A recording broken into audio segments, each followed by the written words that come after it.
she wasn't supposed to be there. The charity gala was invitation only. Tickets cost more than most people earned in a year, and the guest list read like a who's who of London's elite. But there she was, in a borrowed dress that didn't quite fit, serving champagne to people who wouldn't normally notice she existed. He was the golden boy of British society, heir to a pharmaceutical empire, educated at Oxford, engaged to a politician's daughter.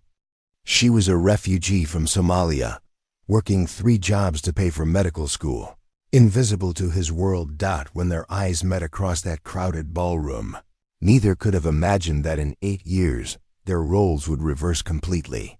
That she would hold his life in her hands. That the woman he dismissed as beneath him would become the only person who could save him.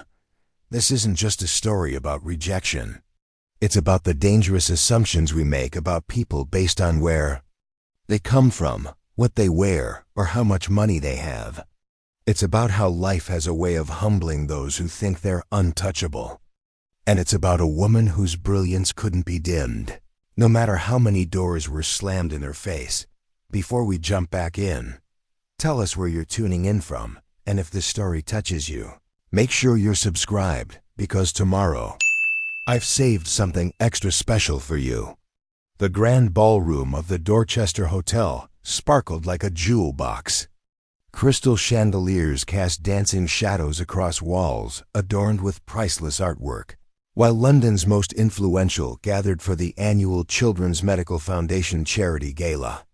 The air was thick with expensive perfume, aged whiskey, and the kind of conversations that moved millions with a handshake. Dr. Amara Hassan moved through the crowd like a ghost, her silver serving tray balanced perfectly despite the tremor in her hands. The black dress she wore had been borrowed from her flatmate, too long in the sleeves, too loose at the waist, but it was the best she could manage on a student's budget. Her dark hair was pulled back in an elegant chignon that had taken her an hour to perfect, watching YouTube tutorials on her cracked phone screen.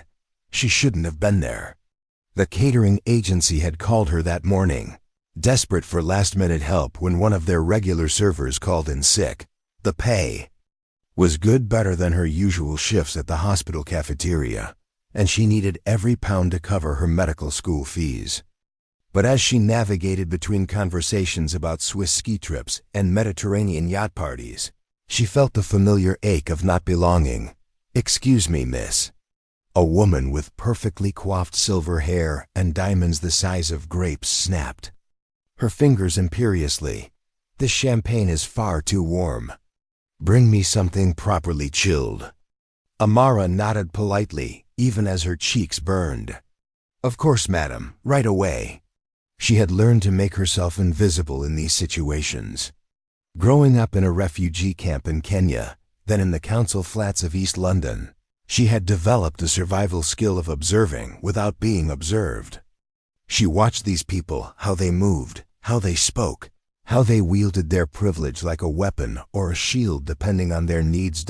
As she made her way toward the service bar, weaving between clusters of guests discussing their latest acquisitions and charitable tax write-offs, she caught fragments of conversations that revealed more than the speakers intended. The merger will be announced next week. Father's finally ready to hand over the reins. Did you see the Hartwell girl's engagement ring? Vulgar, really. New money has no taste.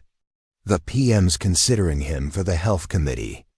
Though between you and me, I'm not sure he has the stomach for real reform. Double quotes.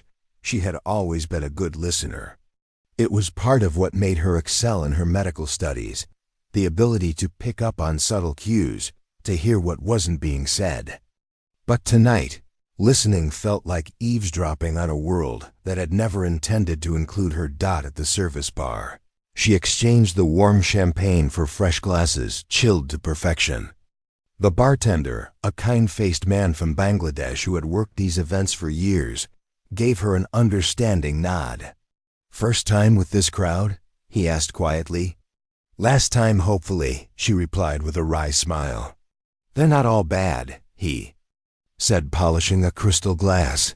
Some of them actually care about the causes they support. But the ones who don single quotes, double quotes, he shrugged, they make it obvious. As Amara returned to the crowd, Trey refreshed, she nearly collided with a man in an impeccably tailored tuxedo. He was tall, probably in his late 20s, with the kind of confident posture that spoke of generations of privilege. His hair was dark, perfectly styled, and his eyes were the color of aged whiskey warm, but somehow calculating. "Careful there," he said, his voice carrying the refined accent of private schools and exclusive clubs. His hand briefly touched her elbow to steady her, and she felt the warmth of his skin through the thin fabric of her borrowed dress. "I'm so sorry, sir," she said, lowering her eyes automatically. "I didn't see you. No harm done." He studied her face for a moment, and she felt exposed under his gaze. "You're new." It wasn't a question. Somehow he could tell she didn't belong, that she wasn't part of the permanent fixture of servers and staff who worked these events regularly. "Yes, sir, just for tonight." "Marcus," he said, extending his hand. "Marcus Whitmore." She hesitated before taking it. His handshake was firm, confident, the grip of someone who had never doubted his place in the world. "Amara," she replied then. Quickly added Hassan. Something flickered in his eyes at her last name, but he recovered quickly. "Pleasure to meet you, Amara Hassan. That's an interesting accent you have." "Not entirely British. I was born in Somalia," she said carefully. She had learned to gauge people's reactions to this information, to watch for the subtle shift in their expressions that told her whether she was about to be dismissed or fetishized. "Ah," Marcus said, and his smile took on a different quality. "A long way from home." "London is my home now," she replied firmly. "Of course." He plucked a glass of champagne from her tray, his fingers brushing hers briefly. "And what brings you to this particular corner of London society? I assume you're not here purely for the excellent networking opportunities." There was something in his tone, not quite mockery, but a kind of amused superiority that made her straighten her spine. "I'm working my way through medical school," she said, meeting his gaze directly. "This pays better than most student jobs. Medical school?" His eyebrows rose. "Impressive. Which one?" "Imperial College London. Excellent institution." He sipped his champagne, studying her over the rim of his glass. "Competitive program. You must be quite bright." "I work hard," she said simply. "I'm sure you do." There was something patronizing in his tone now, as if he were speaking to a particularly precocious child. "What's your specialty of interest?" "Emergency medicine," she replied. "I want to work in trauma surgery." Marcus's laugh was soft but cutting. "Trauma surgery?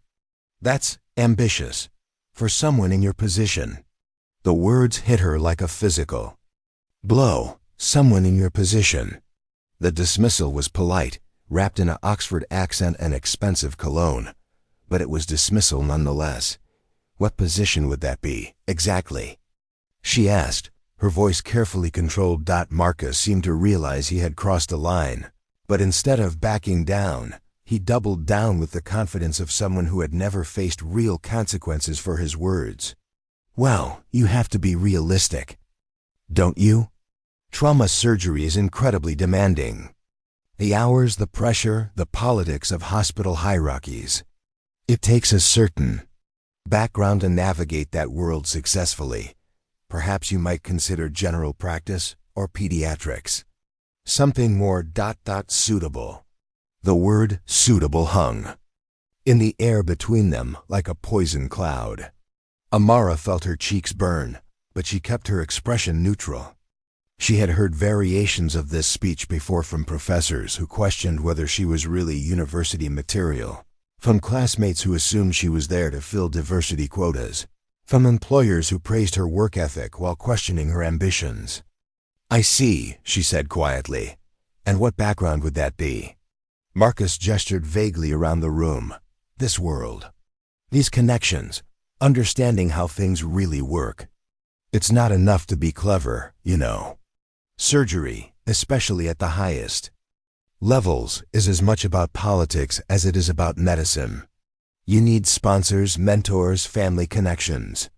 He trailed off, seeming to realize how he sounded, but not enough to stop himself from continuing. Look, I don't mean to be discouraging. You're obviously intelligent, and your background brings a certain perspective that can be valuable in the right context. But trauma surgery? That's reserved for people who can handle the pressure, who have the support systems in place, who understand the game. The game, Amara repeated slowly. The real world, Marcus clarified. Not everyone is cut out for the top tier of medicine. There's no shame in finding your proper level, your proper level. The phrase echoed in her mind as she stared at this man who had probably never had to fight for anything in his life, who had likely walked into opportunities that she couldn't even dream of accessing. Of course, she said, her voice betraying nothing of the storm raging inside her. Thank you for the advice. She turned to leave, but Marcus caught her arm gently. I hope I haven't offended you, he said, and there was something almost genuine in his voice. I'm actually quite involved in medical philanthropy. My family's company, Whitmore Pharmaceuticals, funds several scholarship programs for students from challenging backgrounds. Perhaps I could put you in touch with someone who could help guide your career in a more practical direction. The condescension in his offer was breathtaking. He was literally offering to help redirect her dreams towards something he deemed more appropriate for someone like her. That's very kind, she said, carefully extracting her arm from his grip. But I think I'll manage on my own. Independent spirit, Marcus said with an indulgent smile. I admire that. But pride can be expensive, especially for someone in your situation. Think about what I've said. Sometimes the most courageous thing is to be realistic about your limitations. Before she could respond, a stunning blonde woman in a dress that probably cost more than Amara's annual rent appeared at Marcus's side, sliding her arm possessively through his.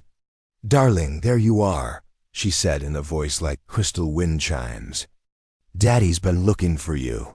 Something about the announcement? Of course, Penelope.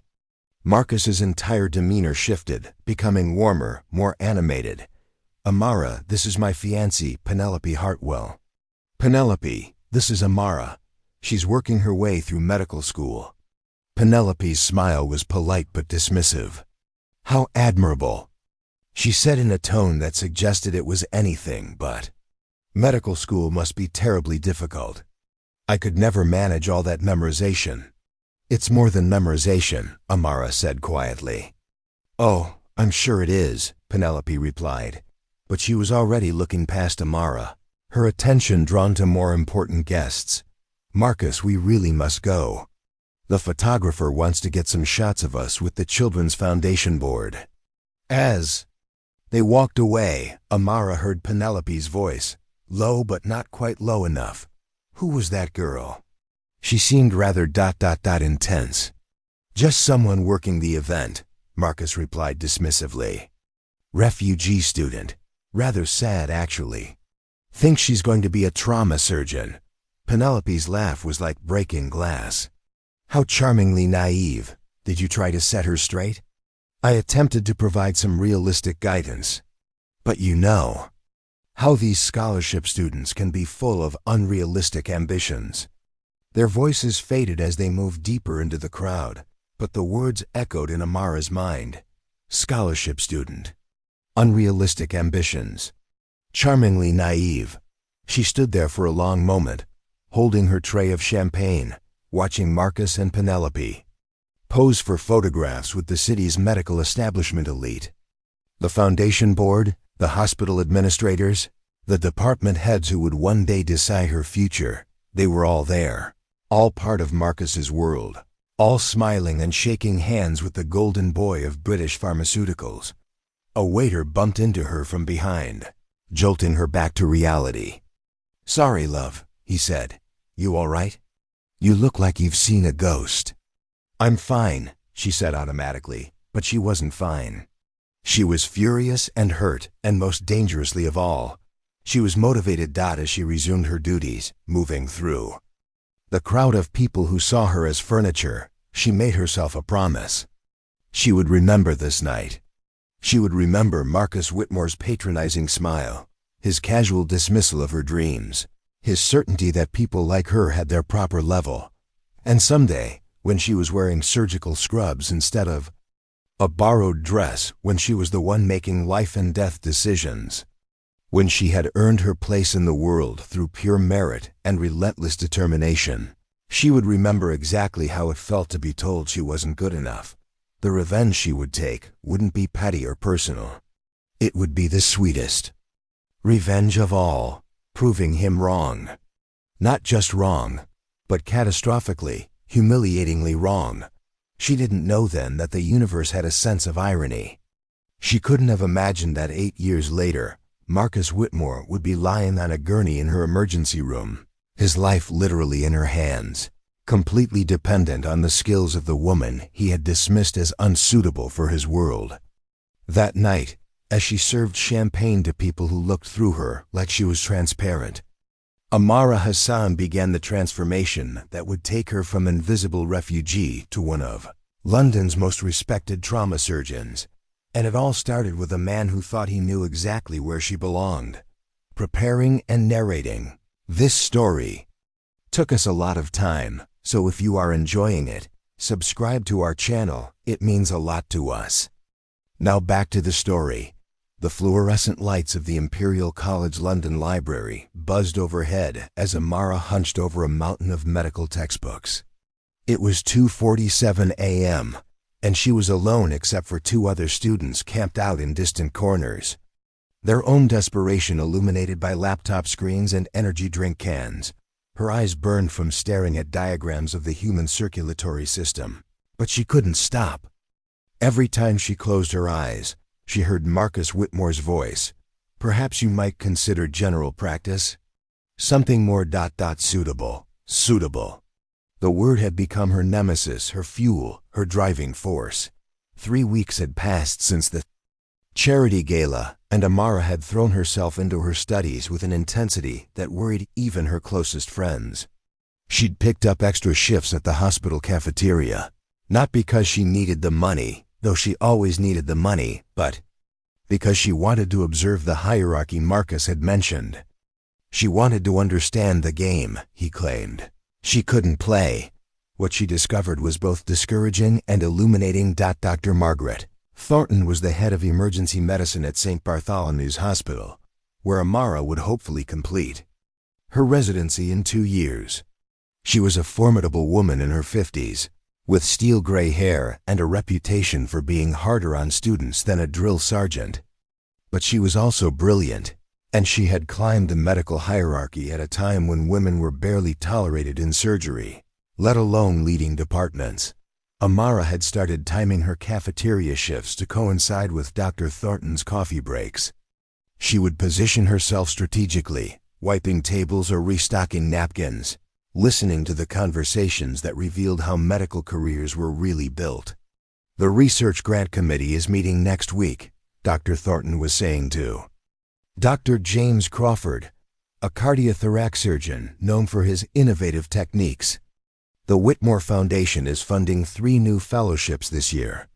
If you want Chun to have a shot at the cardiac surgery position, you need to get his application in front of the right people.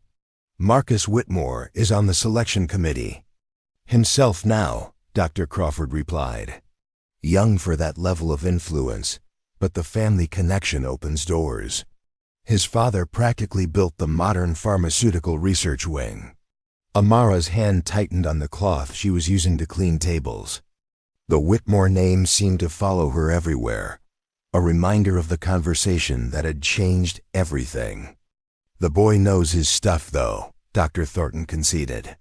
Oxford medical degree, research publications, family money, and social connections. He'll probably be running a department by the time he's 35. Must be nice, Dr. Crawford said, with a laugh. Some of us had to earn our way up the old-fashioned way. Don't be bitter, James. The system is what it is. At least Marcus seems genuinely interested in advancing medicine, not just collecting board positions like his contemporaries. Amara absorbed every word, building a picture of how medical careers were shaped by invisible networks of influence and favor. But instead of discouraging her, it crystallized her determination. If the game was rigged, she would learn the rules and play it better than anyone expected. That night, she started making phone calls. Her first call was to Dr. Kofi Asante, a Ghanaian surgeon who had become something of a legend in London's medical community. He had started as a refugee himself, worked his way through medical school on scholarships and determination, and was now one of the most respected trauma surgeons in the city. Amara had read about him in medical journals, but reaching out felt presumptuous. Dr. Asante's office, this is Sarah. Hello, my name is Amara Hassan. I'm a medical student at Imperial College, and I was wondering if Dr. Asante might have a few minutes to speak with someone who has a similar background to his own. There was a pause. Can you be more specific about what you're looking for? Amara took a deep breath. I'm from Somalia originally. I'm interested in trauma surgery, and I need advice on how to navigate the system here. I've heard Dr. Asante's story, and I thought, maybe he might understand some of the challenges I'm facing. Another pause. Hold on. 3 minutes later, Dr. Asante himself came on the line. His voice was warm but direct, with traces of his original accent still audible. Miss Hassan? Sarah tells me you're looking for guidance. Are you free tomorrow evening? I have an hour between surgeries. The meeting changed everything. Dr. Asante's office was small, but filled with evidence of his achievements. Diplomas, awards, photos with patients, letters of gratitude. But what struck Amara most was a simple framed quote on his desk. Excellence is never an accident. It is always the result of high intention, sincere effort, and intelligent execution. Tell me about your real obstacles, he said without preamble. Not the obvious ones, funding, grades, competition.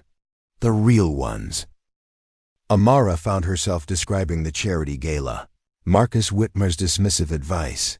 The casual assumption that her ambitions were unrealistic. Dr. Asante listened without interruption, his dark eyes thoughtful. When she finished, he leaned back in his chair. Do you know what the most dangerous thing about that conversation was? He asked. The arrogance? No, the fact that part of you wondered if he might be right. Amara's cheeks burned. He had identified something she hadn't wanted to admit even to herself. Here's what I learned, Dr. Asante continued. People like that, young man, will always exist. They will question your qualifications, your background, your right to be in the room. But the moment you start questioning yourself, you've already lost. He opened a drawer and pulled out a thick folder. These are rejection letters, he said. Residency programs, research positions, fellowship applications. 47 rejections before I got my first yes. Some were polite. Some were honest about their biases. Some were cruel. He opened the folder and pulled out a letter from a prestigious surgical program. This one said I should consider more realistic career goals, given my unconventional educational background. Another suggested I might be more comfortable in a community health setting. How did you keep going? By understanding that their limitations are not mine. Every rejection taught me something. Every closed door made me knock harder on the next one. And every success was sweeter because I earned it myself. Dr. Asante stood and walked to his window, which looked out over the London skyline. But here's the thing they don't understand about people like us, Amara. We don't just want to join their club. We want to change it. We want to bring perspectives they never had, solve problems they never saw, help patients they never understood. He turned back to her. Marcus Whitmore is probably a competent doctor. He'll probably have a successful career handed to him on a silver platter, but he'll never have what you have. What's that? The fire that comes from being told you can't do something. The hunger that comes from having to fight for every opportunity. The perspective that comes from understanding what it's like to be powerless. Dr. Asante returned to his desk and pulled out a business card. Dr. Elena Rodriguez runs the Trauma Surgery Research Program at King's College Hospital. She's looking for a student researcher, someone who can help with her project on emergency medicine in underserved communities. It's unpaid, it's demanding, and it will consume your free time. But it will also give you research experience, surgical exposure, and a chance to prove yourself to someone who values merit over connections. Amara took the card with trembling hands.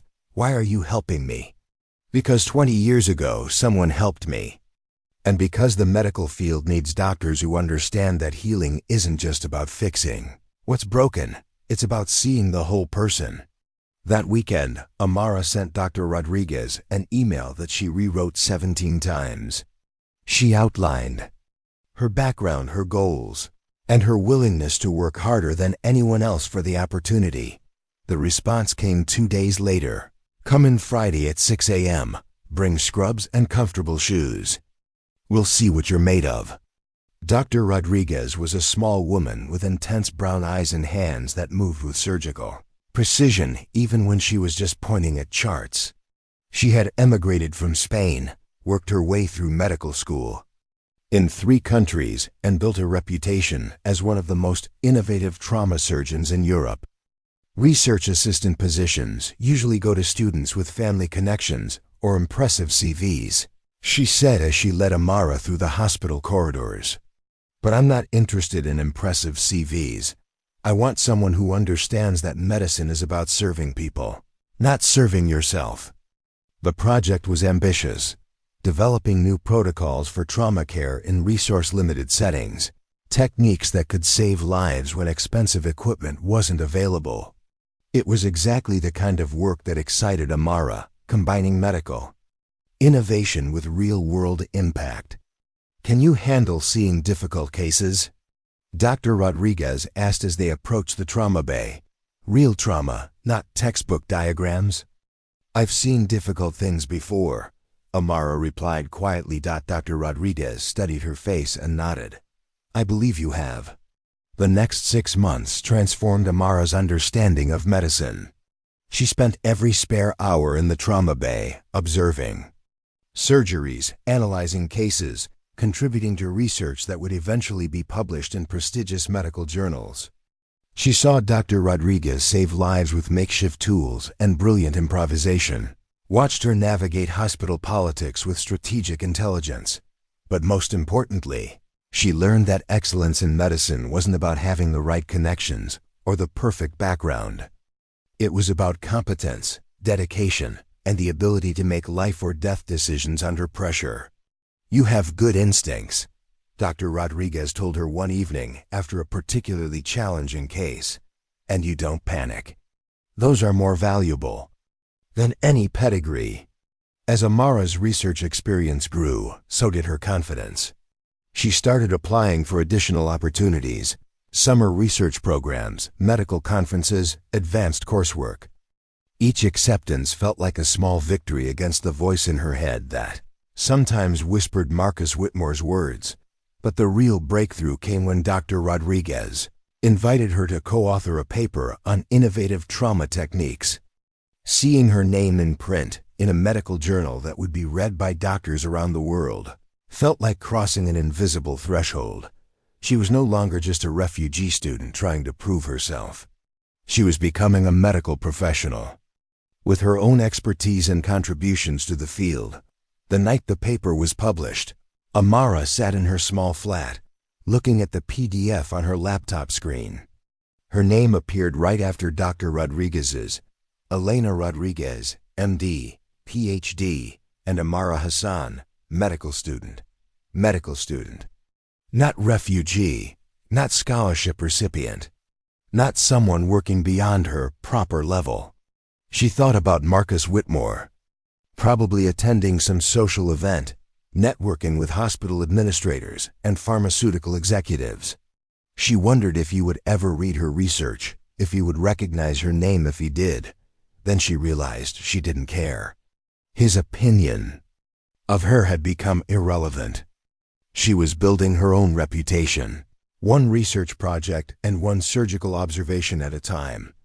But Amara didn't know that across London, in a gleaming office tower, Marcus Whitmore was indeed building his career exactly as she imagined. Board positions, research committees, social connections that opened doors before he even had to knock. She couldn't have known that in just a few years. Their paths would cross again in the most unexpected way possible. That the trauma surgery skills she was developing with such determination would be put to the ultimate test. And that the man who had dismissed her ambitions would find himself entirely dependent on the excellence of the woman he had underestimated. Fire he had lit in her was burning brighter than ever. Soon it would illuminate everything. The emergency department at Royal London Hospital hummed with controlled chaos. It was Amara's first day as a junior doctor, fresh from medical school with her degree finally in hand and Dr. Rodriguez's glowing recommendation opening doors that might have stayed closed. The white coat felt different, now not borrowed or temporary, but earned. Hassan. Dr. Sarah Mitchell, the senior registrar, called out over the ambient noise of monitors beeping and gurneys rolling. Trauma Bay 3. Motor vehicle accident. Possible internal bleeding. You're observing, but stay sharp. This is the real thing. Amara's pulse quickened as she followed Dr. Mitchell into the trauma bay. The patient was a young construction worker. Unconscious, his hard hat cracked and his steel-toed boots muddy with what looked like concrete dust. His pulse was thready, blood pressure dropping steadily. What do we know? Dr. Mitchell asked the paramedic team as they transferred the patient.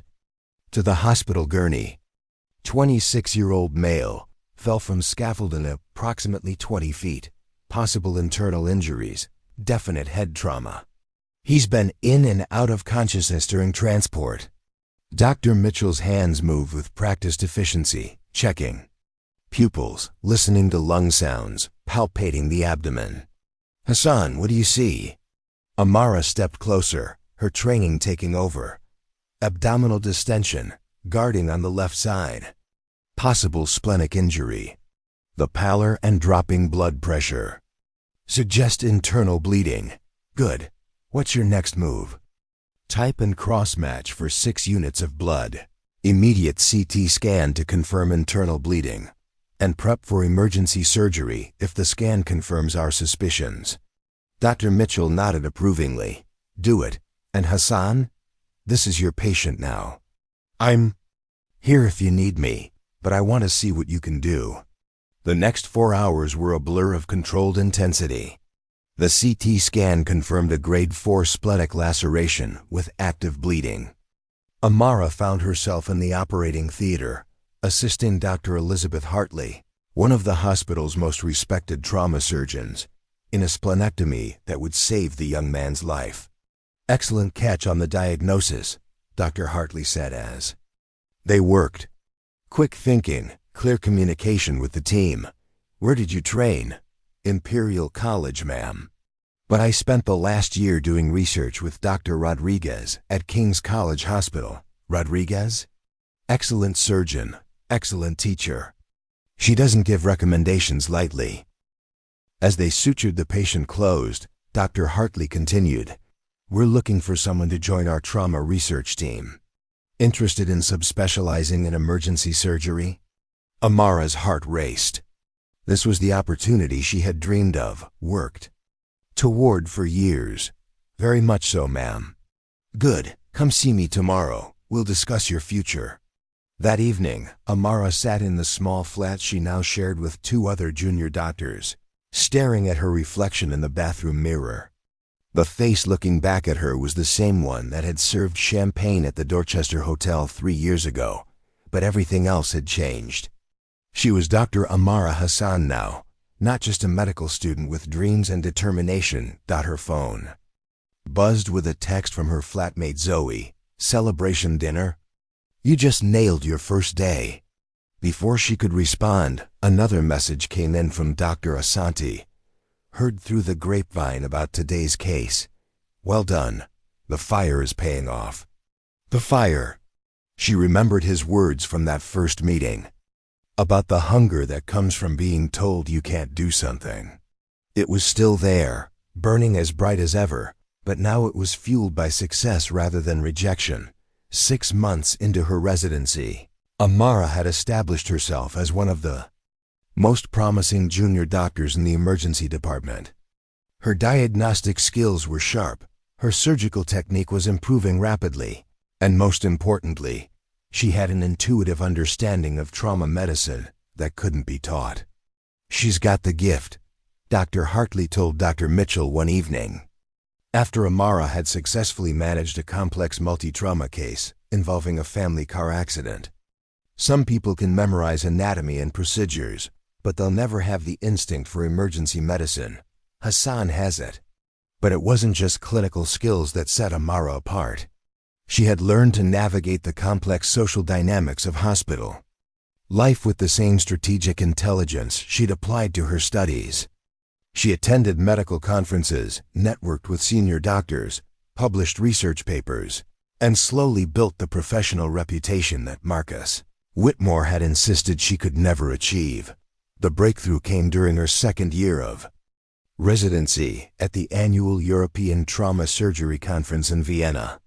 Amara was presenting her research on emergency procedures in resource-limited settings, work that had grown out of her collaboration with Dr. Rodriguez and now included data from trauma centers across 3 continents.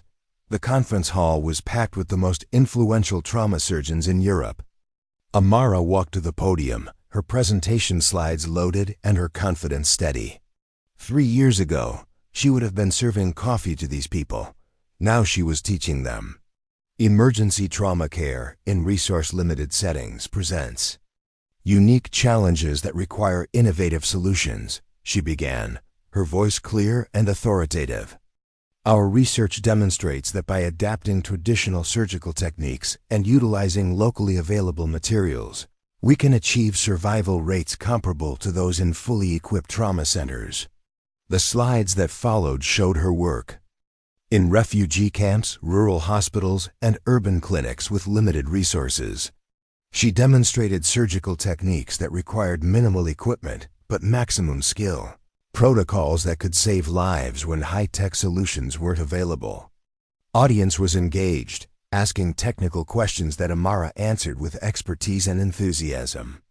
But the real validation came after her presentation, when Dr. Hans Weber, one of the most respected trauma surgeons in Europe, approached her. Dr. Hassan, that was exceptional work. Have you considered applying for our fellowship program in Zurich? We're looking for someone with exactly your background and skills. A fellowship in Zurich. It was the kind of opportunity that could catapult her career to international prominence, the kind of position that typically went to doctors with impeccable connections and elite backgrounds. I would be very interested, Dr. Weber. Excellent. I'll have my assistant send you the application materials. Though based on today's presentation, I suspect it will be a formality. As Dr. Weber walked away, Amara felt a surge of triumph that was different from her earlier successes. This wasn't just about proving herself anymore. She was being recognized as a leader in her field, someone with valuable contributions to make. To the global medical community, the Zurich Fellowship materialized 6 months later. Amara found herself working alongside some of the world's most innovative trauma surgeons, developing new techniques that would be adopted by hospitals worldwide. Her research was published in the most prestigious medical journals. Her techniques were taught in medical schools, and her reputation grew beyond the confines of London's medical establishment. But perhaps most satisfying was a phone call she received one evening from Dr. Thornton, the head of emergency medicine at St. Bartholomew's Hospital, the same woman whose conversations Amara had overheard while working in the cafeteria years earlier. Dr. Hassan, I hope you remember me. Dr. Margaret Thornton from Bart's Hospital. Of course, Dr. Thornton. How can I help you? Actually, I'm calling to ask if you might help us. We're establishing a new trauma center, and we need someone to head our emergency surgery division. Someone with your international experience and innovative approach. Would you consider returning to London? Amara smiled. Tell me more about the position. Department head, your own research budget, autonomy to develop new protocols. The salary would be competitive with anything you're making in Zurich, and you'd have the opportunity to shape emergency medicine in one of London's most prestigious hospitals.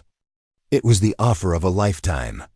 More than that, it was validation that she had not only joined the medical establishment, but had become someone it actively pursued. I'm intrigued, Amara said. Can you send me the details? Of course. But Dr. Hassan, I should mention, the position comes with some challenges. You'd be the youngest department head in the hospital's history, and the first woman of color to lead a surgical department at Bart's. There will be resistance from some quarters. I'm used to resistance, Dr. Thornton. I suspected you might be. That's part of why we want you. After the call ended, Amara stood on her apartment balcony overlooking the Swiss Alps, thinking about the journey that had brought her here. From a refugee camp in Kenya to one of Europe's most prestigious medical positions. From serving champagne to people who didn't see her to being recruited by those same institutions. She thought about Marcus Whitmore and his casual dismissal of her ambitions. She wondered where he was now, what position he held, whether he had achieved the success his background and connections had promised. More importantly, she wondered if he had any idea what the delivery girl he had counseled toward more suitable career goals had accomplished. The irony wasn't lost on her that, while she had been building her career on merit and determination, proving herself at every level, Marcus had likely continued his charmed professional life, moving from one privileged position to another. But Amara didn't dwell on thoughts of revenge or vindication. She had learned that the best response to those who underestimate you is to become so successful that their opinions become irrelevant. 3 weeks later, she accepted the position at St. Bartholomew's Hospital. Dr. Amara Hassan was coming home to London, not as the invisible refugee student who had once cleaned tables in the shadows, but as one of the city's most respected trauma surgeons. She would be responsible for saving lives, training the next generation of doctors, and advancing emergency medicine in ways that would benefit patients around the world.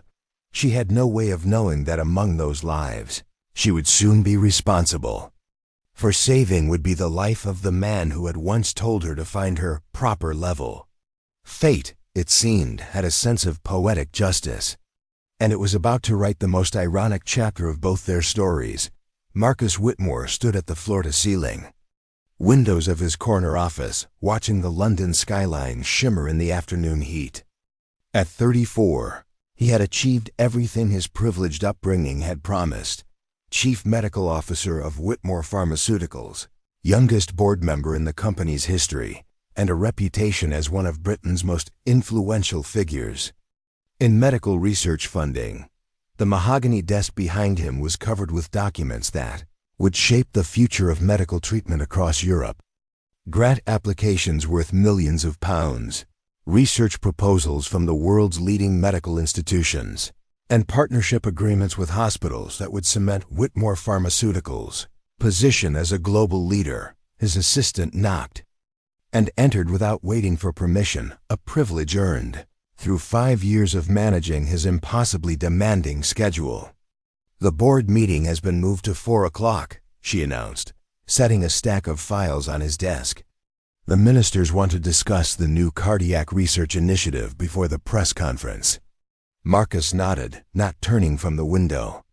The cardiac research initiative was his brainchild, a multi-million-pound project that would fund innovative treatments for heart disease, while generating substantial profits for the company.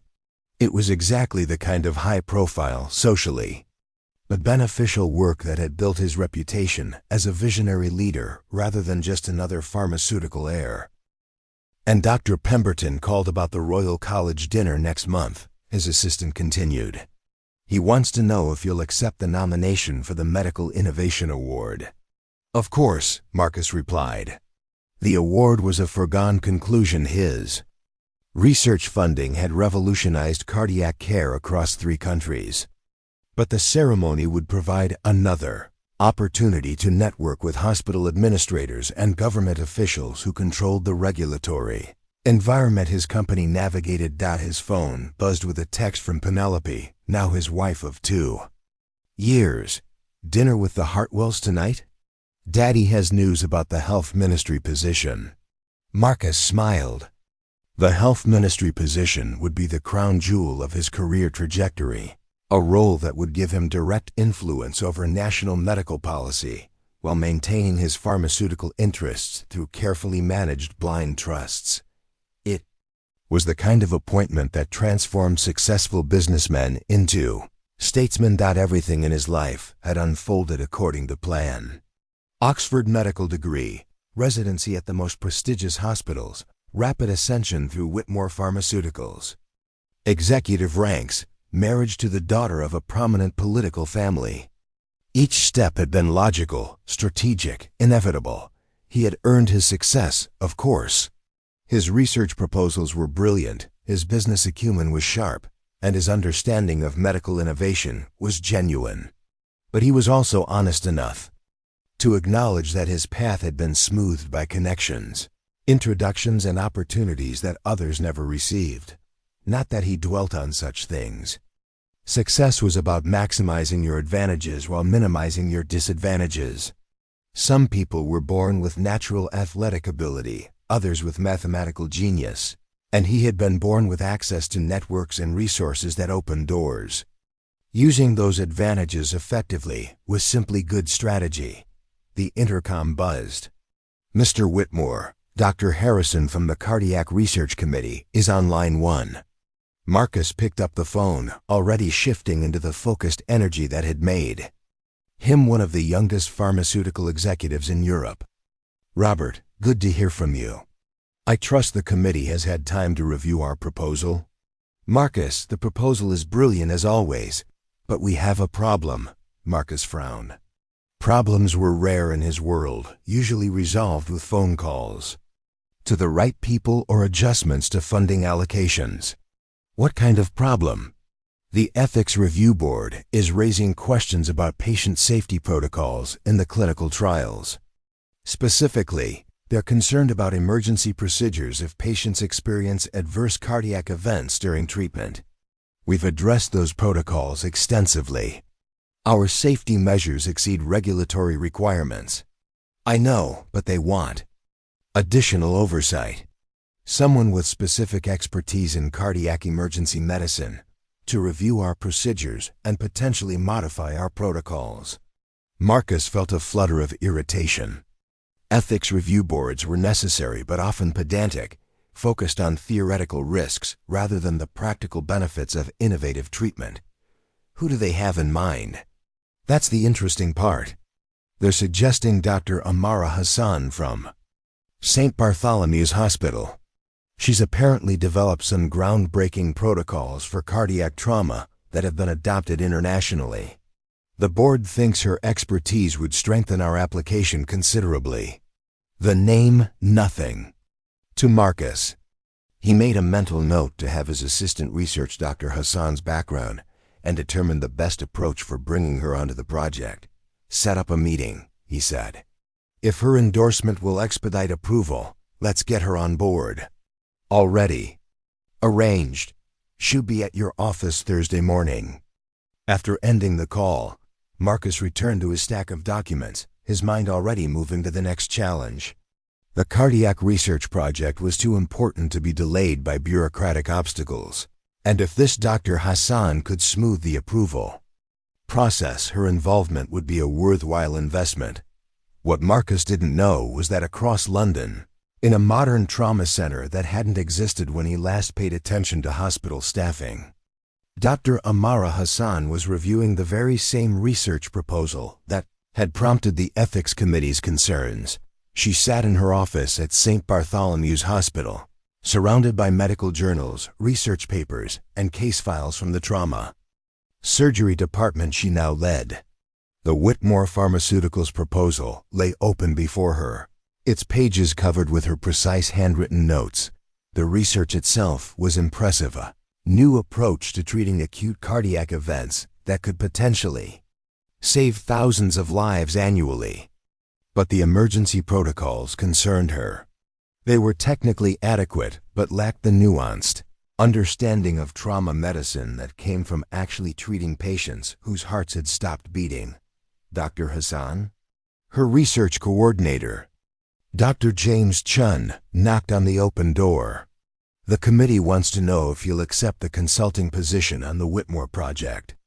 Amara looked up from the documents. The emergency protocols need significant revision. The research is sound, but if patients experience cardiac arrest during treatment, the current procedures could cost lives. So you'll take the consulting role? If they're serious about patient safety, yes. But I'll need authority to modify protocols, not just rubber stamp their existing procedures. The meeting is scheduled for Thursday morning at Whitmore Pharmaceuticals. Will that work? Amara nodded, making a note in her calendar. Send them my preliminary concerns about the emergency protocols.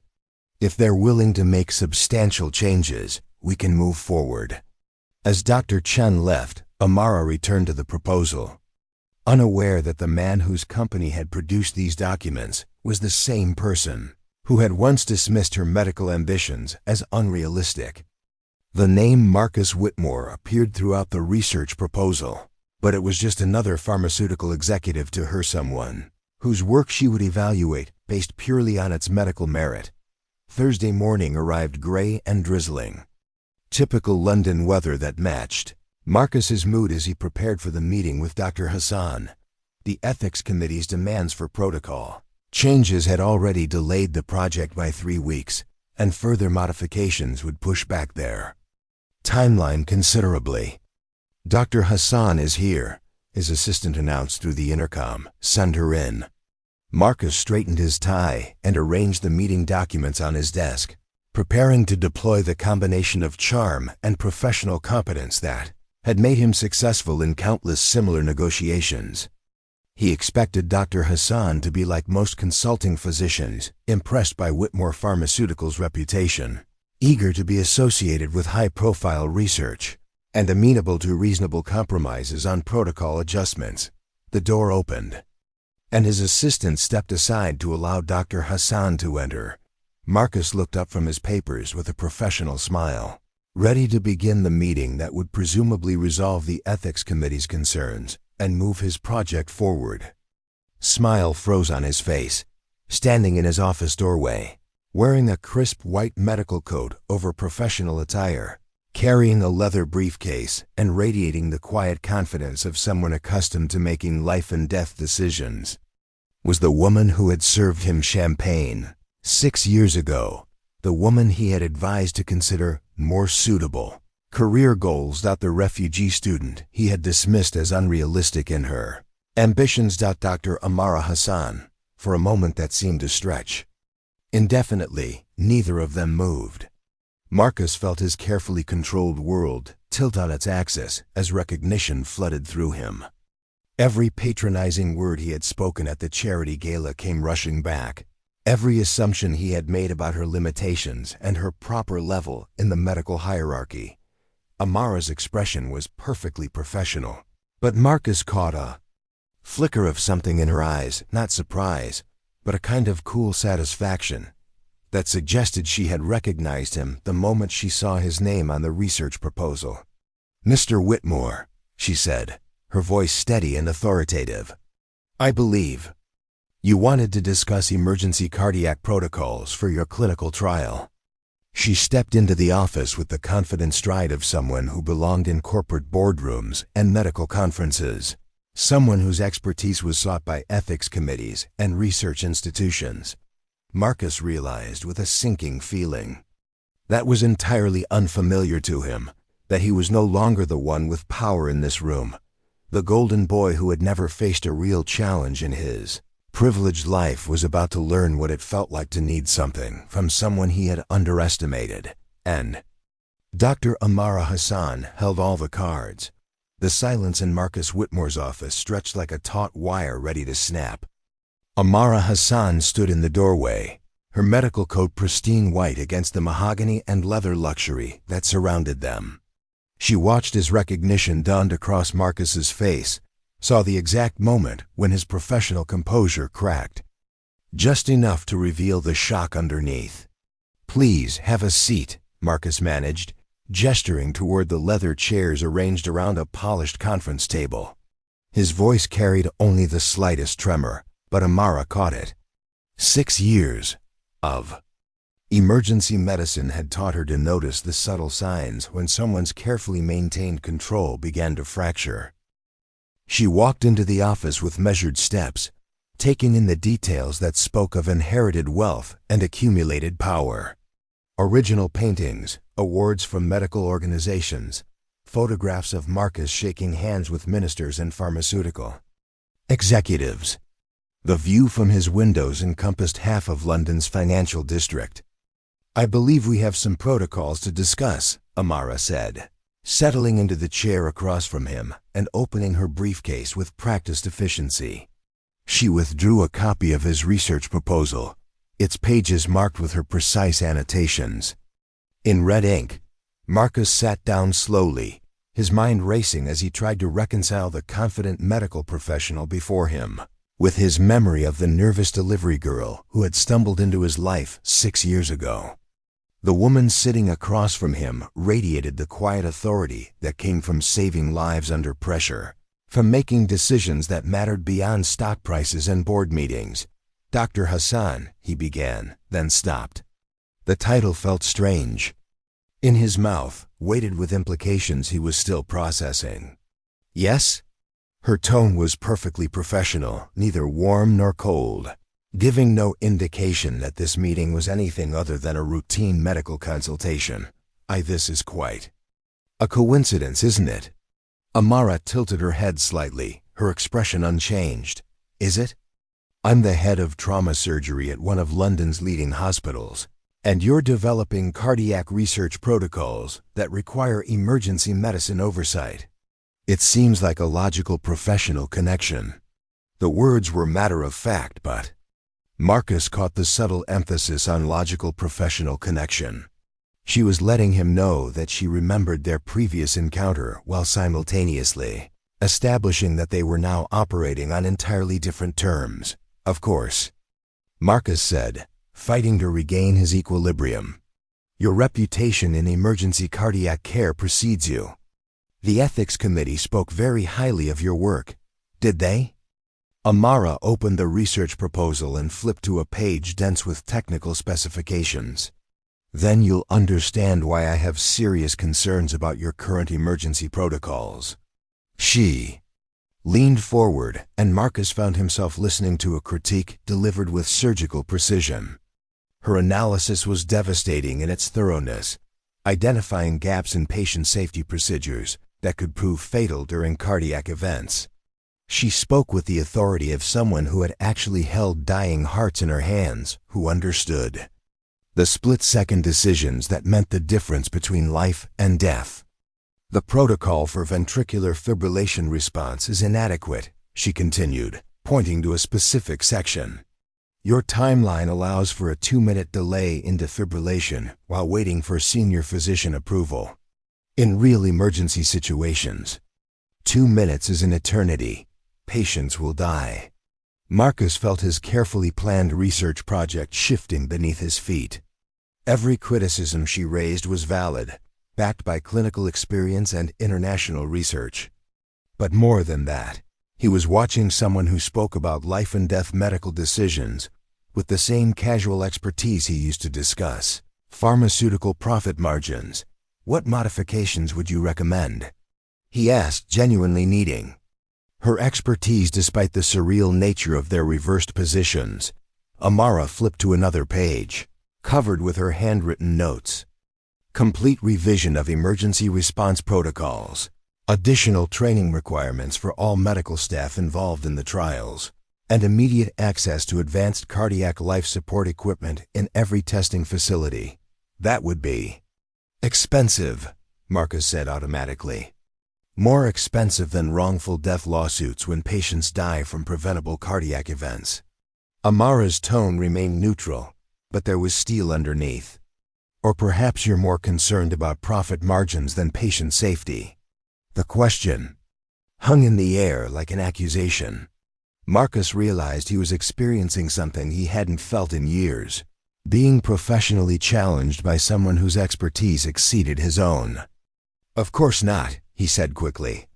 Patient safety is our primary concern. Good. Amara made a note in the margin of the document. Then you'll agree to implement these protocol changes before moving forward with clinical trials?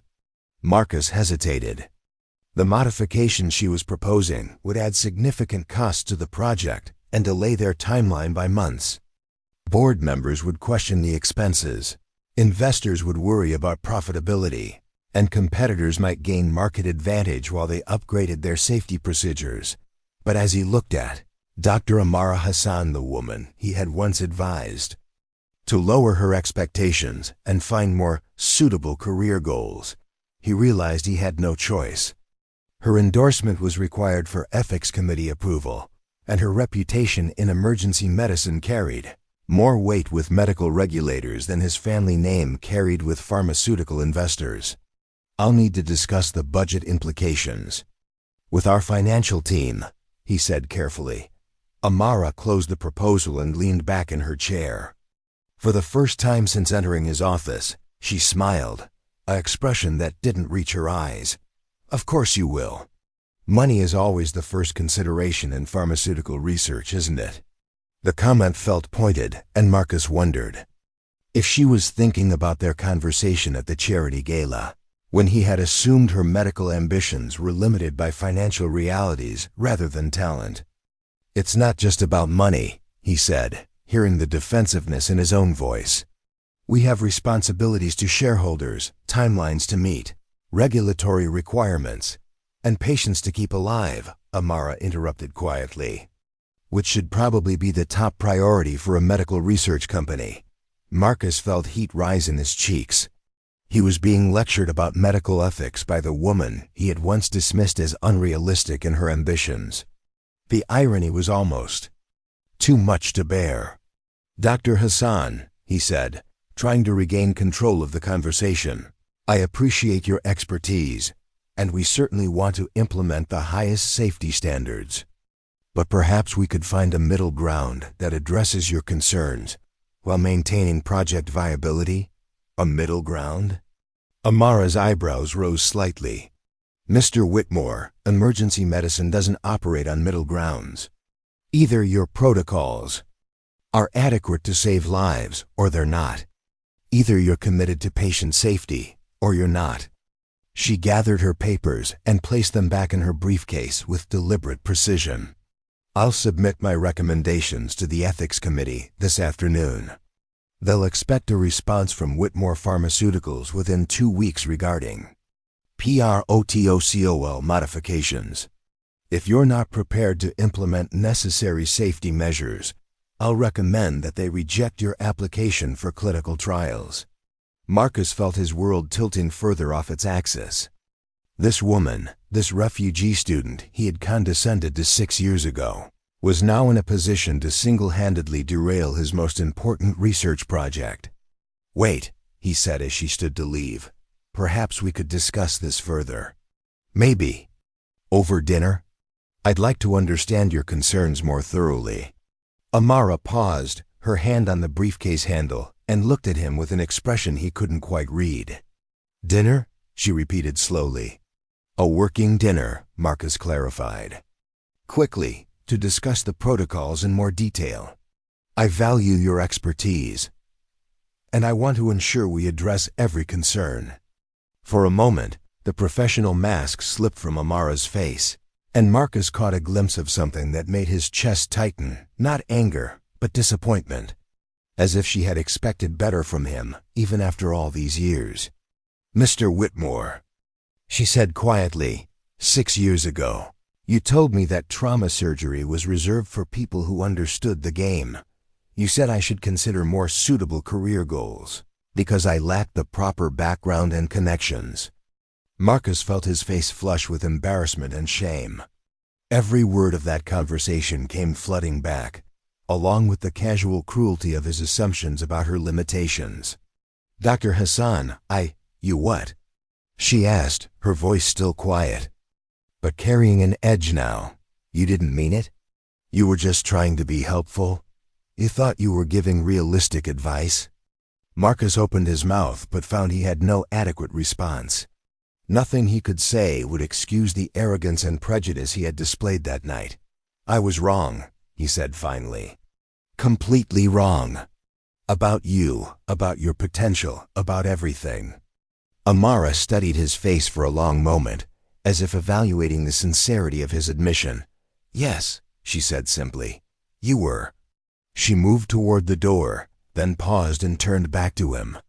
"The protocol modifications I've recommended aren't suggestions, Mr. Whitmore. They're requirements. If you want ethics committee approval for your clinical trials, you'll implement every single change I specified. If you don't, I'll ensure that your research never sees the inside of a hospital." Marcus realized she wasn't just talking about medical protocols anymore. This was about power, about justice, about the fundamental shift in their relationship since that night at the charity gala. "And Mr. Whitmore," Amara added, her hand on the door handle. "The next time you're tempted to tell someone they should lower their expectations or find their proper level, remember this conversation. Remember that the person you're dismissing might someday be the person you need most." She left without waiting for a response, closing the door behind her with a soft click that somehow felt more final than if she had slammed it. Marcus sat alone in his luxurious office, surrounded by the symbols of his inherited success, and realized that for the first time in his privileged life, he was completely at someone else's mercy. The woman he had underestimated now held his professional future in her hands, and she had no reason to be generous. The boardroom at Whitmore Pharmaceuticals had never felt smaller to Marcus. 24 hours had passed since his meeting with Dr. Amara Hassan, and the weight of her ultimatum pressed down on him like a physical force. Around the polished conference table sat the company's board of directors, men and women whose combined wealth could buy small countries, whose decisions affected millions of patients worldwide. His father, Sir Edmund Whitmore, sat at the head of the table, his silver hair perfectly styled, his expression unreadable behind wire-rimmed glasses. At 72, Edmund still commanded the room with the authority of someone who had built a pharmaceutical empire from a small family business. "Explain to me again," Edmund said, his voice carrying the quiet menace that had intimidated competitors. "For decades, how a single doctor can hold our entire cardiac research program hostage." Marcus shifted in his seat, feeling like a schoolboy called to account for poor marks. Dr. Hassan's approval is required by the ethics committee. Without her endorsement, we can't proceed with clinical trials. And her demands? Complete protocol revision, additional safety equipment for all testing facilities, expanded training requirements for medical staff. The modifications would cost approximately £12 million and delay our timeline by 6 months. Board member Victoria Sterling, whose venture capital firm had invested heavily in the cardiac project, leaned forward with predatory interest. 6 months? Our competitors will have their treatments on the market while we're still upgrading equipment. The delay is significant, Marcus admitted, but the alternative is having our application rejected entirely. What about finding another consultant? Suggested Dr. Richard Pemberton, the company's chief medical advisor. Surely there are other cardiac emergency specialists who could provide the required oversight. Marcus had spent the previous evening making phone calls, exploring exactly that possibility. The results had been humbling. "Dr. Hassan is uniquely qualified," he said reluctantly. "Her research on emergency cardiac protocols has been adopted by hospitals across 3 continents. The ethics committee specifically requested her involvement because of her international reputation. Her reputation, Edmund repeated slowly. Tell me about this Dr. Hassan. Where did she train? What's her background? Marcus felt sweat forming at his collar. He had dreaded this question, knowing that his father's response to Amara's background would be predictably dismissive. Imperial College London, fellowship in Zurich, currently head of trauma surgery at St. Bartholomew's Hospital. She's published extensively on emergency medicine in resource-limited settings. Age? Victoria asked. 32. Rather young, too. Wields such influence, Edmund observed. Family connections? This was the moment Marcus had been dreading. She's self-made. Refugee background, worked her way through medical school. The temperature in the room seemed to drop several degrees. Edmund's expression hardened, and Marcus could see the wheels turning in his father's calculating mind. I see, Edmund said quietly. A refugee with a grudge against established pharmaceutical companies. How convenient for our competitors. Father, it's not about grudges. Her concerns are legitimate medical issues, Marcus. Edmund's voice cut through his son's protest like a blade. In 40 years of building this company, I've learned that when someone with nothing to lose gains power over someone with everything to lose, the results are rarely rational. Victoria Sterling nodded approvingly. Edmund's right. This Dr. Hassan is probably being funded by competitors to sabotage our research. It's a classic disruption strategy. Marcus felt a surge of unexpected anger at the casual dismissal of Amara's expertise and motivations. She's not being funded by anyone. She's a respected surgeon whose only concern is patient safety. How touchingly naive, Edmund said with cold amusement. Marcus, I'm disappointed. I thought we had taught you better than to accept such obvious manipulation. It's not manipulation. Enough. Edmund's voice brooked no argument. We'll handle this through proper channels. Richard, contact our regulatory attorneys. I want options for bypassing this obstruction. Dr. Pemberton nodded efficiently. There are precedent cases where ethics committee recommendations have been overruled on appeal.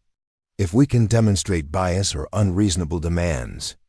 Good, Victoria. Reach out to your contacts at the Department of Health. Someone there owes us favors from the vaccine development program. Marcus watched his father orchestrate what amounted to a political campaign to circumvent Amara's professional judgment. It was vintage Edmund Whitmore when faced with legitimate opposition. Deploy money, connections, and influence to eliminate the obstacle rather than address the underlying concerns. Father, wait, Marcus said, his voice sharper than he intended. What if she's right? What if our protocols really are inadequate? The room fell silent. Edmund stared at his son with an expression Marcus had never seen before, not anger, but something closer to profound disappointment. Marcus, Edmund said slowly, are you seriously suggesting that we restructure a £100 million research program because a refugee doctor with an agenda thinks our protocols are insufficient? I'm suggesting that maybe we should consider the possibility that someone with her experience might know more about emergency cardiac care than our financial analysts do. Victoria Sterling laughed, a sound like breaking crystal. Marcus, darling, you can't be serious. The girl is obviously playing games with us. She's not a girl, Marcus snapped. She's Dr. Amara Hassan, one of the most respected trauma surgeons in Europe. And she's not playing games, she's trying to prevent patients from dying. The silence that followed was deafening. Edmund removed his glasses and cleaned them with deliberate precision, a gesture Marcus recognized as a sign of barely controlled fury. I think, Edmund said quietly, that you've become emotionally compromised regarding this situation. Perhaps you should recuse yourself from the cardiac project until we resolve this obstruction. The words hit Marcus like a physical blow. Being removed from his own research project would be professional humiliation, a public acknowledgement that he couldn't handle the responsibilities his position required. You can't be serious. I'm entirely serious. Your judgment regarding this Dr. Hassan appears to be clouded by personal considerations. Marcus felt the walls of his carefully constructed world closing in around him. Everything he had worked for, everything his privileged background had promised him, was being threatened by his refusal to dismiss Amara's expertise the way his father and the board expected him to. "Fine," he said, standing abruptly. "Remove me from the project. But don't come crying to me when patients start dying because you were too arrogant to listen to someone who actually knows what she's talking about." He stormed out of the boardroom, leaving behind a table full of shocked faces and his father's icy disapproval. In the elevator, Marcus leaned against the wall and closed his eyes, trying to process what had just happened. He had just chosen Dr.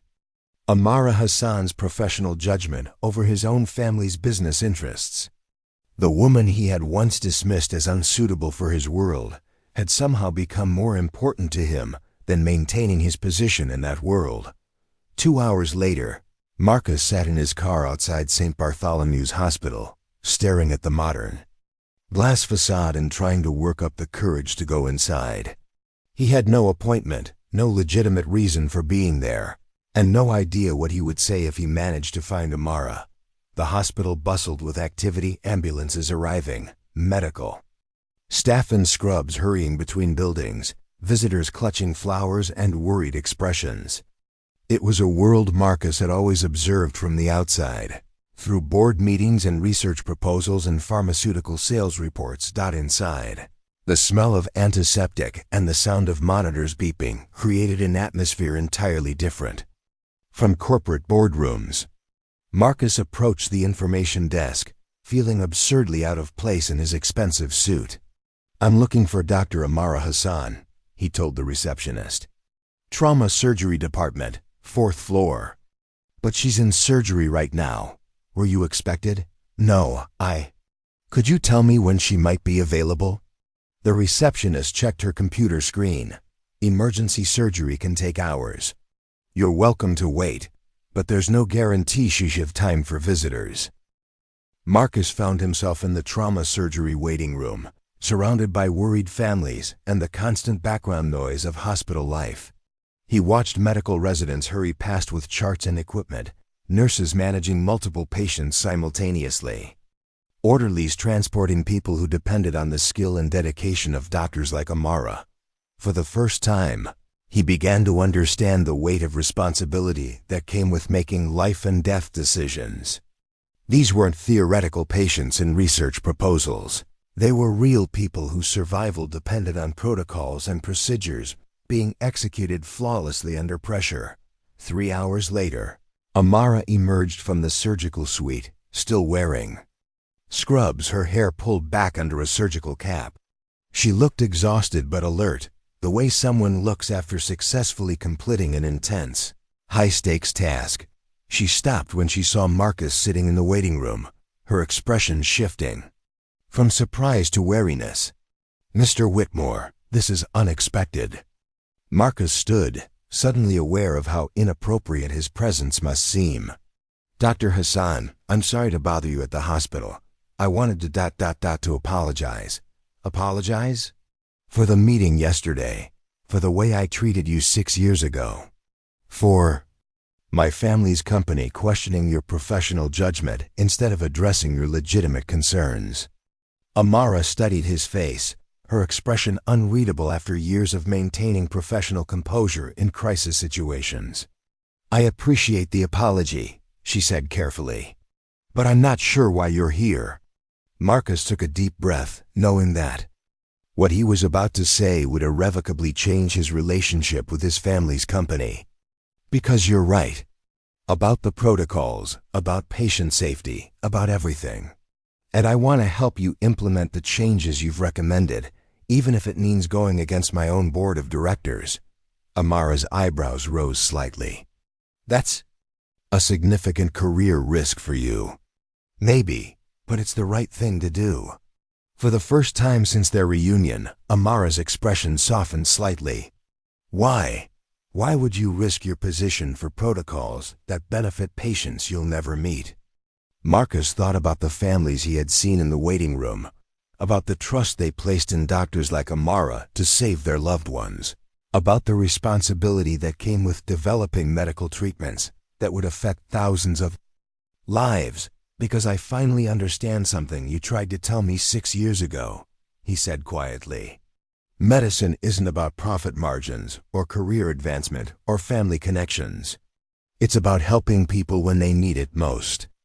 Amara was quiet for a long moment, studying his face as if trying to determine whether his conversion was genuine. "The protocol changes I've recommended are non-negotiable," she said finally. "I understand. And if your board tries to circumvent the ethics committee or pressure regulatory authorities, I'll make sure every medical journal in Europe knows about it." "I wouldn't expect anything less," she nodded slowly. "Then we might be able to work together after all."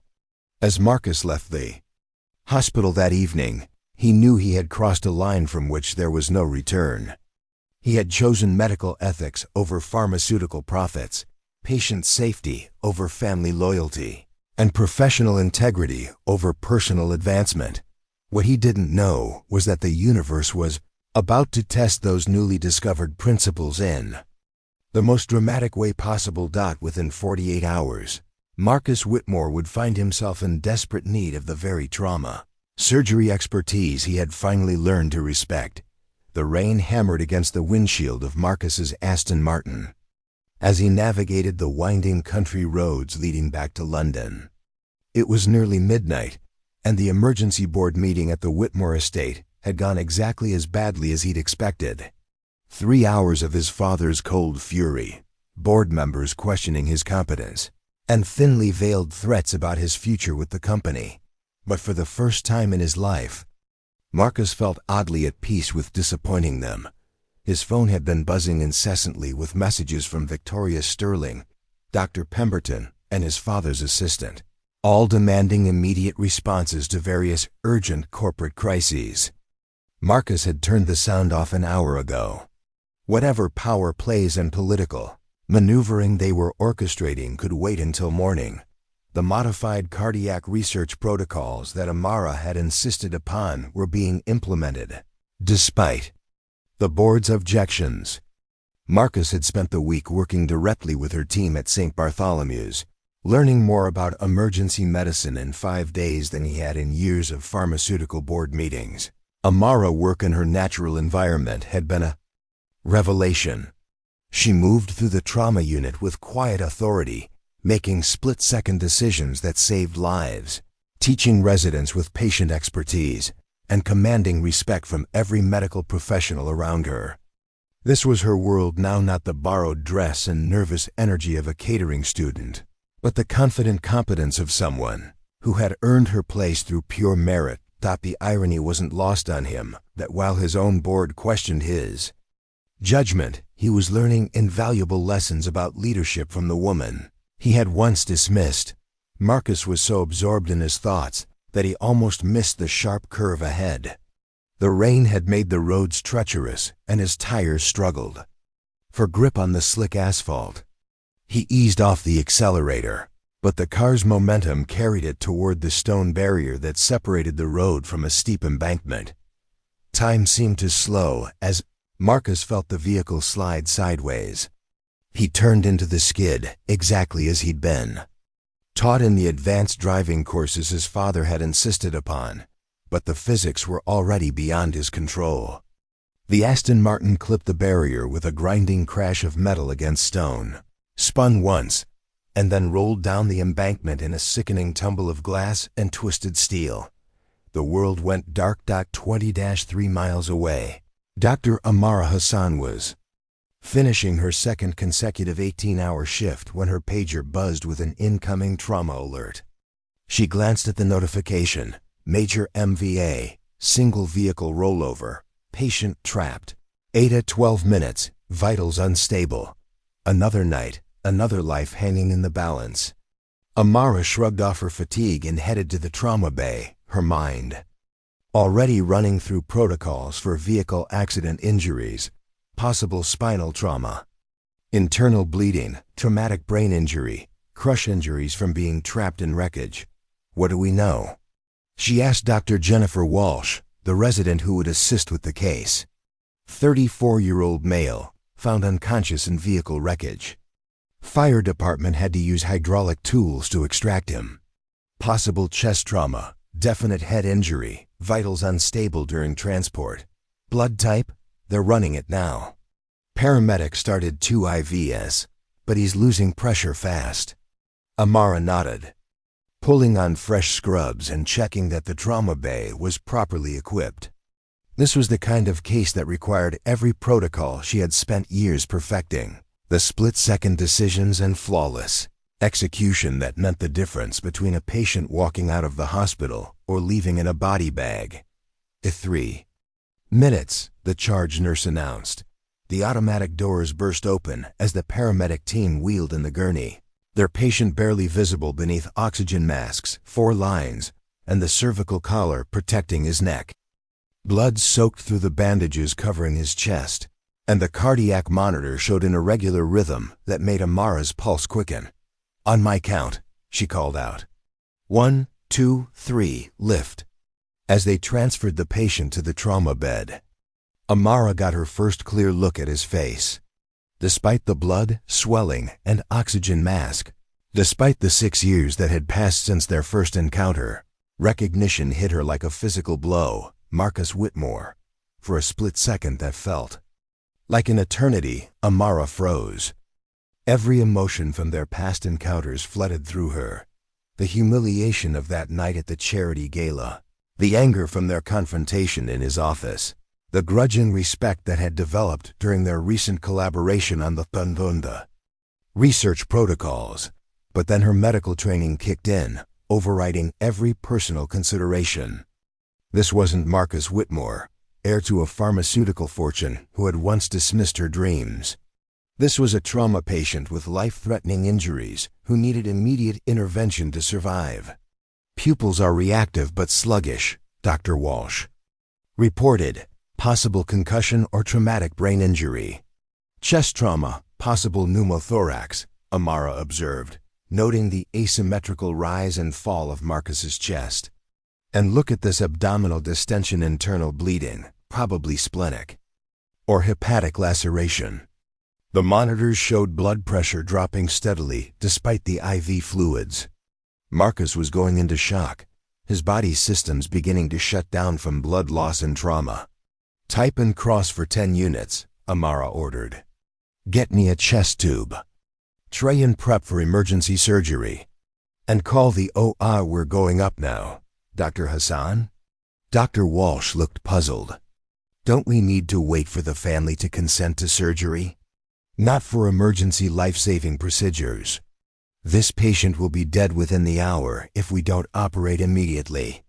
As the trauma team sprang into action around her, Amara found herself facing the ultimate test of her professional ethics.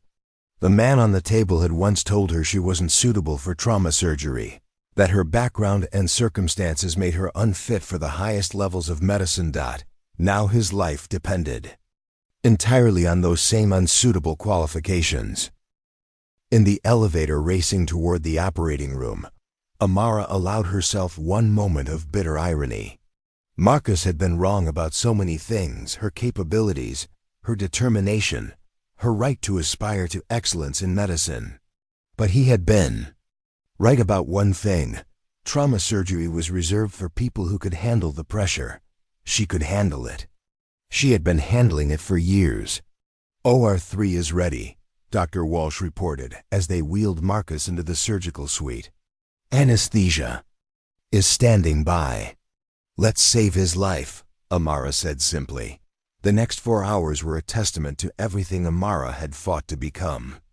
She worked with the precision and confidence that came from hundreds of similar cases, repairing internal bleeding from a ruptured spleen, inserting chest tubes to reinflate a collapsed lung, and carefully monitoring for signs of brain swelling that could prove fatal. Dr. Walsh watched in fascination as Amara demonstrated techniques she had developed during her fellowship in Zurich, innovative approaches to trauma surgery that had been published in medical journals worldwide. The hemorrhaging is under control, Amara announced as she completed the splenectomy. Chest tube output is decreasing. Vitals are stabilizing. His blood pressure is coming up, the anesthesiologist reported. Heart rate stabilizing. Good. Let's close and get him to recovery. As Amara sutured the surgical incisions with meticulous care, she reflected on the strange turns life could take. 6 years ago, Marcus had suggested she consider more realistic career goals. Tonight, those supposedly unrealistic skills were the only thing standing between him and death. Dr. Hassan? Dr. Walsh asked quietly as they finished closing. Do you know this patient? Amara glanced at Marcus's unconscious face, peaceful now that the immediate crisis had passed. We've met, she said simply. Personal acquaintance? Professional acquaintance. We worked together recently on some research protocols. What she didn't say was that Marcus Whitmore represented everything she had spent her career proving wrong. The assumption that excellence in medicine was reserved for people with the right backgrounds, the right connections, the right breeding. Tonight, excellence had belonged to the refugee girl he had dismissed. Tonight, the unsuitable candidate had held his life in her hands and chosen to save it. In the recovery room. As Marcus slowly emerged from anesthesia, Amara stood beside his bed reviewing his charts. His vital signs were stable. The surgery had been successful, and barring complications, he would make a full recovery. Dr. Hassan? His voice was barely a whisper, hoarse from the breathing tube that had been removed an hour earlier. She looked up from his chart. Mr. Whitmore, how are you feeling? Like I was hit by a truck. He tried to smile, then winced as the movement pulled at his stitches. What happened? Car accident. You rolled down an embankment. Ruptured spleen, collapsed lung, mild concussion. You're lucky to be alive. Marcus stared at her for a long moment, processing not just the medical information, but the implications of who was giving it to him. You saved my life, he said quietly. I did my job, Amara replied professionally. Any competent trauma surgeon would have done the same, but it was you. Yes, it was me. Marcus closed his eyes, and Amara thought he had drifted back to sleep. But then he spoke again, his voice even quieter. The girl you said would never make it in trauma surgery just saved the life of the man who said she wasn't suitable for it. The irony isn't lost on me, Amara said softly. Why? Marcus opened his eyes and looked directly at her. Why did you save me? After everything I said to you, everything my family is probably trying to do to circumvent your protocols. Why didn't you just let me die? Amara was quiet for a long moment, considering how to answer a question that went to the heart of everything she had become. Because that's not who I am, she said finally. I became a doctor to save lives, not to settle scores. And because proving you wrong about my capabilities was never as important as proving you wrong about my character. Marcus stared at the ceiling, tears gathering in his eyes. I don't deserve your compassion. Probably not, Amara agreed. But that's not how medicine works. We don't save people because they deserve it. We save them because that's what we're trained to do. She checked his 4-line one final time and made a note in his chart. Get some rest, Mr. Whitmore. You'll be here for several days while you recover, and then you'll need weeks of rehabilitation. Use that time to think about what kind of person you want to be when you get back to your old life. As she turned to leave, Marcus called out softly, Dr. Hassan? Yes? Thank you. For saving my life. And for being everything I was too blind to see. Amara nodded once and left the room, walking down the hospital corridor toward her next patient, her next challenge, her next opportunity to prove that excellence in medicine had nothing to do with where you came from and everything to do with who you chose to become. 3 months after the accident, Marcus Whitmore sat in the gardens of St. Bartholomew's Hospital, his laptop balanced on his knees as he reviewed the final implementation reports for the revised cardiac research protocols. The morning sun warmed his face, a luxury he had learned not to take for granted since nearly dying on a rain-soaked country road. His recovery had been slower than expected. Not the physical healing. Dr. Hassan's surgical work had been flawless, leaving him with minimal scarring and full function. It was the emotional and psychological recovery that had taken time. Confronting the person he had been, understanding the assumptions and prejudices that had shaped his worldview, and deciding who he wanted to become going forward. "Mr. Whitmore?" A familiar voice interrupted his thoughts. Marcus looked up to see Dr. James Chun, Amara's research coordinator, approaching with a tablet in his hands. "Dr. Chun, good to see you." "Likewise, Dr. Hassan asked me to give you the latest data from the cardiac trial sites. The new protocols have been in place for 6 weeks now." Marcus accepted the tablet, scrolling through the results that made his chest tighten with something that felt like pride. Patient safety incidents had dropped by 78%. Emergency response times had improved dramatically. Most importantly, not a single patient had died from preventable cardiac complications since the new protocols were implemented. "These numbers are extraordinary," Marcus said quietly. "Dr. Hassan's protocols save lives," Dr. Chun replied simply. "The international medical community is taking notice. We've had inquiries from hospitals in 12 countries asking to implement similar safety measures." Marcus nodded, thinking about the board meetings where his father and Victoria Sterling had dismissed these same protocols as unnecessary obstacles to profitability. The data proved, beyond any doubt, that Amara had been right about everything. "Is Dr. Hassan available? I'd like to discuss expanding the program to our European research sites." "She's in surgery, but I believe she has time this afternoon. I'll check her schedule." After Dr. Chen left, Marcus remained in the garden, reflecting on how much had changed since that night at the charity gala 6 years ago. He was still the chief medical officer of Whitmore Pharmaceuticals, but his approach to the role had fundamentally shifted. Patient safety now took precedence over profit margins. Research protocols were developed with input from practicing physicians rather than just financial analysts. And every major decision was filtered through a simple question: what would Dr. Hassan recommend? His phone buzzed with a text from his father. "Board meeting moved to 4 p.m. Victoria wants to discuss the quarterly projections." Marcus sighed. The relationship with his family's company remained strained. Edmund Whitmore had never forgiven his son's betrayal in supporting Amara's protocol recommendations, and the board continued to view Marcus with suspicion. But the improved safety record and positive publicity from their enhanced protocols had made it difficult to argue with the results. "Mr. Whitmore?"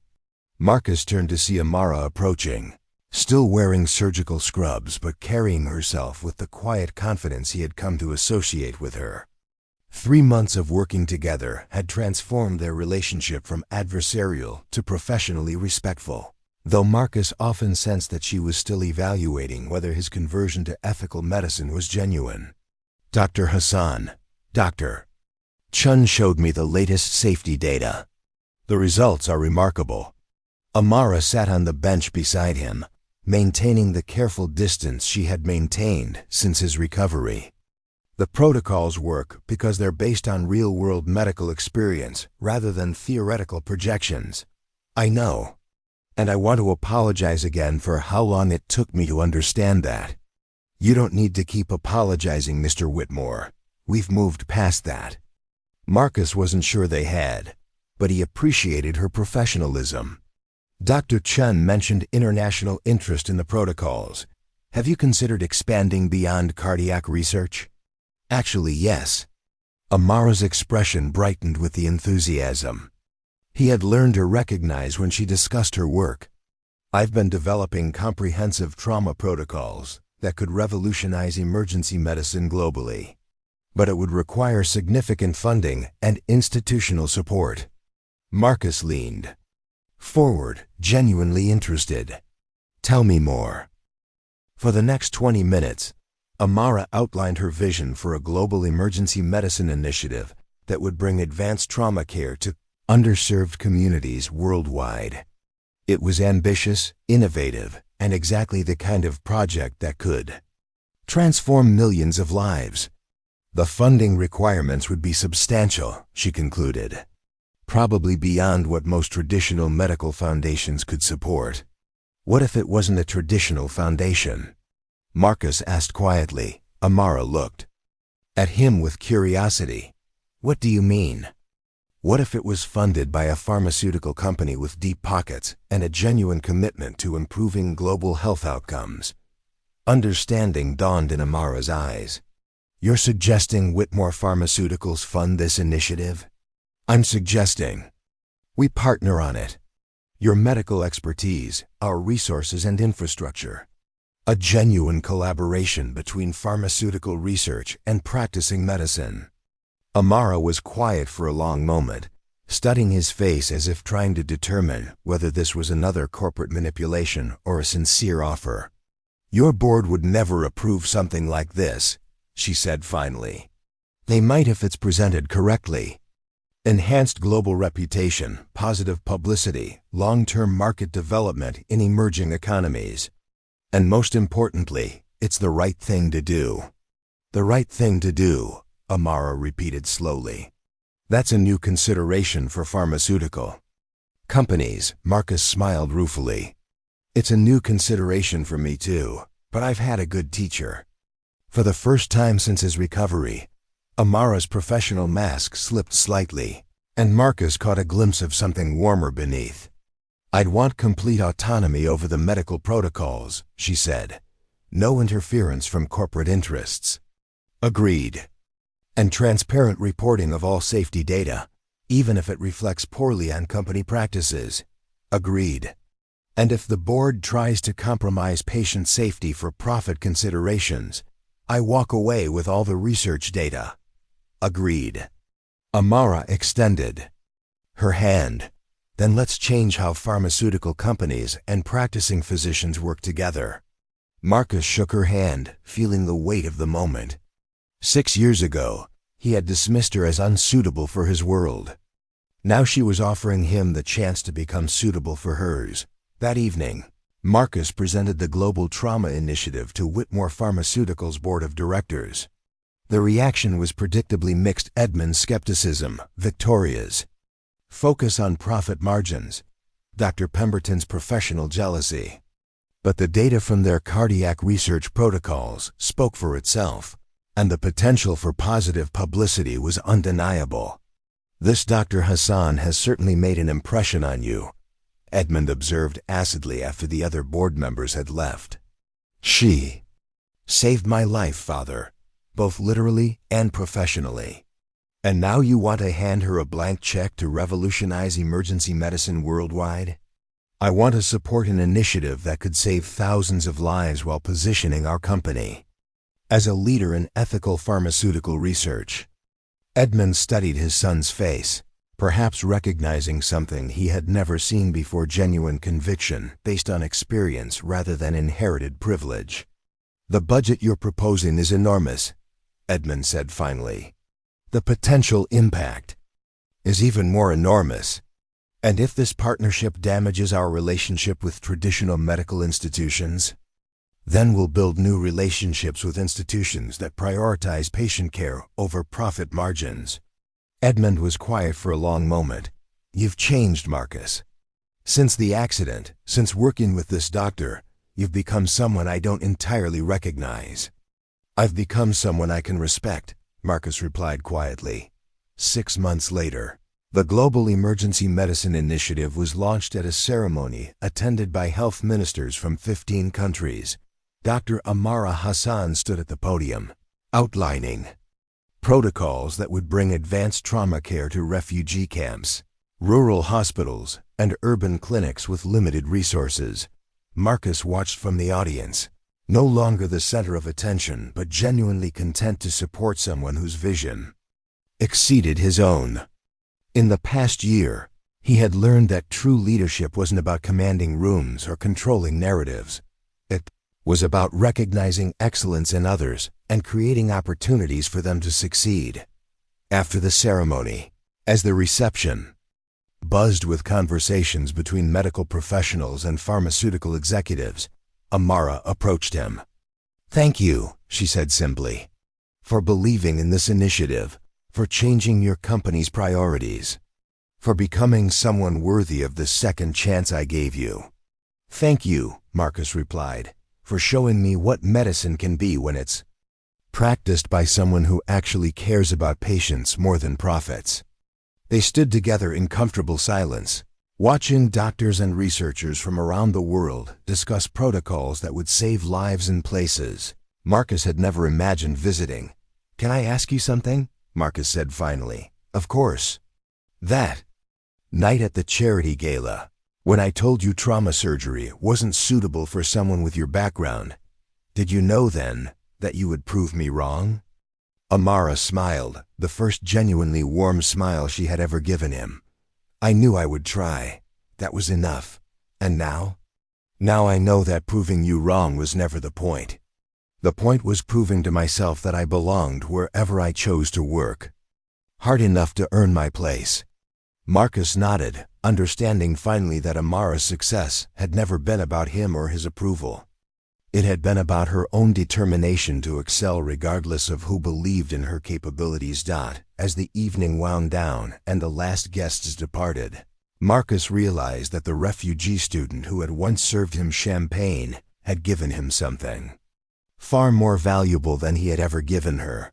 She had shown him what it meant to earn respect rather than inherit it, to build a reputation based on merit rather than connections, and to use privilege and resources in service of something greater than personal advancement. The woman he had once dismissed as unsuitable had become the person who taught him how to become suitable for the world.